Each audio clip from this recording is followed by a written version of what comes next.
Wanakwambia mambo yamezidi kuwa magumu, mambo yanakuwa magumu sana ndani ya Buja Flavor. Nshuti yanje urabizi yuko ibintu byo muri Buja Flavor vyatanguye gushuha muri Iteka Music. Yes, ndakubwire yuko nimba ari la première fois uhura nanje, oya ufate umusegonde umwe gusa ugire subscribe, hanyuma ugura kugakengeri kugira wewe ube umuntu wa kwanza wironkera amakuru menshi. Ebana, inyuma y'indirimbo ya Kiriko Akili na D1 bashize ku mugaragaro, sasa mambo yamekuwa mambo marefu sana. Nuko manager wa Iteka Music wa D1 ati iyo ndirimbo shaka yuko muifute ku rubuga rwa channel ya YouTube. Ariko Kiriko Akili nawe ati wanguha, nimba ari mu mategeko, nimba ari mu butungane tugende, ariko je ndabikwemereye yuko indirimbo ntashobora kwifuta kubera uvuze. Rero je natanguye kwibaza, none manager wa D1 wari he kugira iyo ndirimbo itegurwe, iyo ndirimbo ikoregwe video, ije muri studio ikogwe, ariko gushika naho isoka utabizi?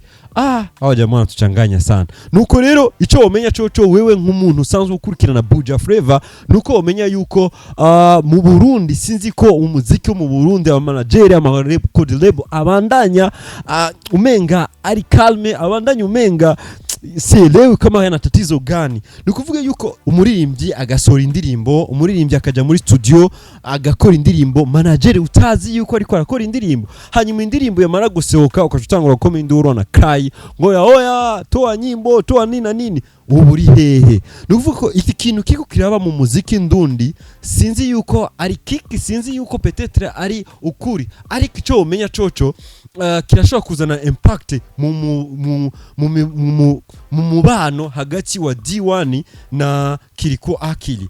Kandi umenye yuko ni Kiriko Akili na D1 bari basanzwe ari abasaza bakundana, basanzwe bavuga rumwe. Nyabugya twese tuzi yuko D1 ari umuririmbyi kenshi usanga ari focus, usanga ari peace ku bantu bose. Numusaza jeho nyene ndimu naho no mu telefone bunyene ikiganiro ndagikora. Numwe mu baririmbyi je mvuga yuko tuzinanye, numwe mu baririmbyi mvuga yuko ari peace n'abamenyesha makuru, ari peace n'abantu bose. Ariko no munsi kubona ari la première fois hagati we na manager yiwiwe batangura gukwegana, batangura kutumvikana ku ndirimbo yakoranye na Kiriko, sielewi bitaenda wapi. Kubona umuririmbyi yaramaze nka plus de 3 ans ari muri management, atanduru ataki kila kitu kiko fresh, lakini sasa leo anakuja kuambia ati no, iyo ndirimbo wewe wakoze nituyizi ifute inakuwaje. Hii Buja Flavor misi yole umuziki mu Burundi usigaye uko vurugu.